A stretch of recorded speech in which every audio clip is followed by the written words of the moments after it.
ऐसी बनी है। अरे भाई मोहन, मेरी सलाह मानो तो तुम रहने ही दो। एक पेंटर बनना तुम्हारे बस की बात नहीं है। हाँ, तुमने सही कहा, मुझे भी कुछ ऐसा लगता है। खैर, आज शाम की गाड़ी से मैं शहर वापस जा रहा हूँ। कुछ जरूरी काम आ गया है। शहर से वापस आने के बाद तुमसे मिलता हूँ। मोहन अपने घर के दरवाजे पर ताला लगा देता है और वहां से चला जाता है। फिर उसी रात अचानक तेज हवाएं चलने लगती हैं। चारों तरफ डरावना माहौल बन जाता है। तभी मोहन की बनाई हुई पेंटिंग की वो औरत एक खतरनाक चुड़ैल में बदल जाती है और पेंटिंग से बाहर आ जाती है।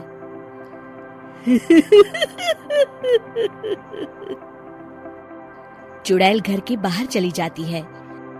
वहीं दूसरी तरफ दो चोर लाला सुखीराम के घर से चोरी करके भाग रहे होते हैं।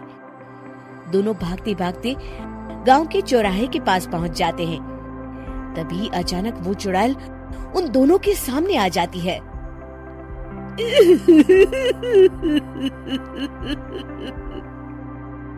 अरे मर गया रे, ये चुड़ैल कहाँ से आ गई? अरे मैंने तो तुझसे पहले ही कहा था कि आज अमावस्या की रात है, आज हमें चोरी नहीं करनी चाहिए। हाँ भाई बिल्ला, तुमने बिल्कुल सही कहा। जरा इसके दांत तो देखो कितने बड़े हैं। चुड़ैल उन दोनों की तरफ बढ़ती है। अरे चुड़ैल दीदी, तुम चाहो तो ये सारे पैसे और जेवर ले लो, लेकिन हम दोनों को कुछ मत करना।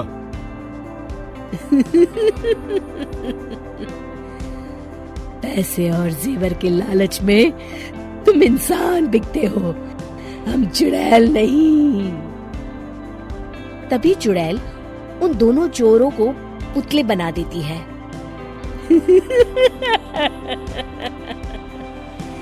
मैं किसी को नहीं छोड़ूंगी, अब कोई मुझसे नहीं बच सकता।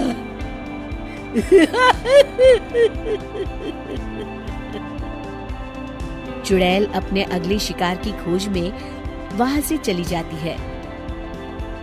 गांव की दूसरी ओर जाने पर चुड़ैल को हरिया, बिरजू और बब्बन दिखाई देते हैं।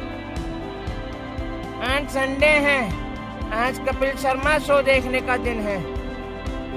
जोर से बोलो। आज संडे है। मैंने नहीं सुना। आज संडे है, आज कपिल शर्मा देखने का दिन है। हाँ, ये हुई ना बात। अरे ये कपिल शर्मा कौन है जो ये लोग उसे देखने के लिए इतने उतावले हुए जा रहे हैं? खैर, मुझे क्या, मैं अभी इन दोनों को मजा चखाती हूँ। चुड़ैल तेजी से उड़कर उन तीनों के सामने आकर खड़ी हो जाती है।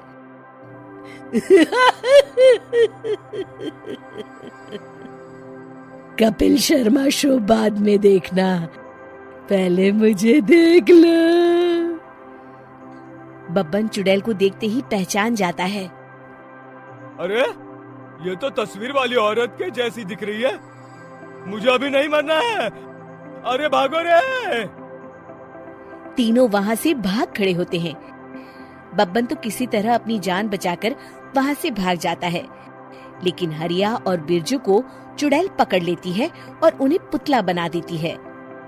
फिर चुड़ैल बब्बन को पकड़ने के लिए उसका पीछा करती है, लेकिन बब्बन उसे कहीं नहीं दिखाई देता। अरे वो मोटा तो बड़ा तेज भागता है, शायद उस तरफ गया होगा।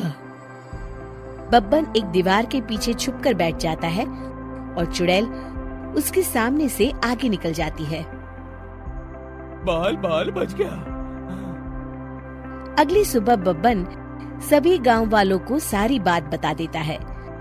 फिर उस चुड़ैल के डर से रोज शाम होते ही पूरे गांव में सन्नाटा छा जाता था और कोई भी अपने घर के बाहर नहीं निकलता था।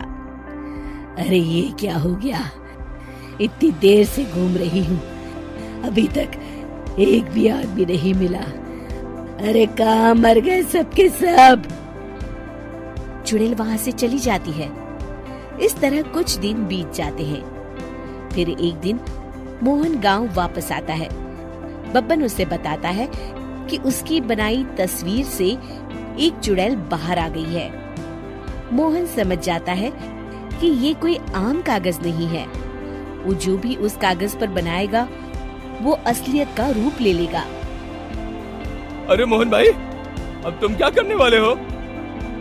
मेरे पास एक बहुत बढ़िया तरकीब है। मैं इस कागज पर उस चुड़ैल की एक ऐसी तस्वीर बनाऊंगा जिसमें वो तपती धूप के नीचे खड़ी दिखाई देगी, और फिर जैसे ही सवेरा होगा वो चुड़ैल इस कागज से निकलकर बाहर चली जाएगी और सूरज की तेज धूप में जलकर राख हो जाएगी। मोहन बिल्कुल वैसे ही तस्वीर बना देता है और जैसे ही सवेरा होता है वो चुड़ैल कागज से निकलकर बाहर धूप में चली जाती है और सूरज की गर्मी बर्दाश्त नहीं कर पाती और जलकर राख हो जाती है।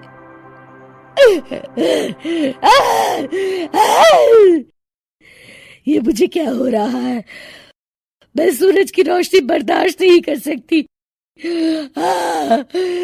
मेरा पूरा शरीर जल रहा है। और इस तरह चुड़ैल के जलते ही पुतले बने सभी लोग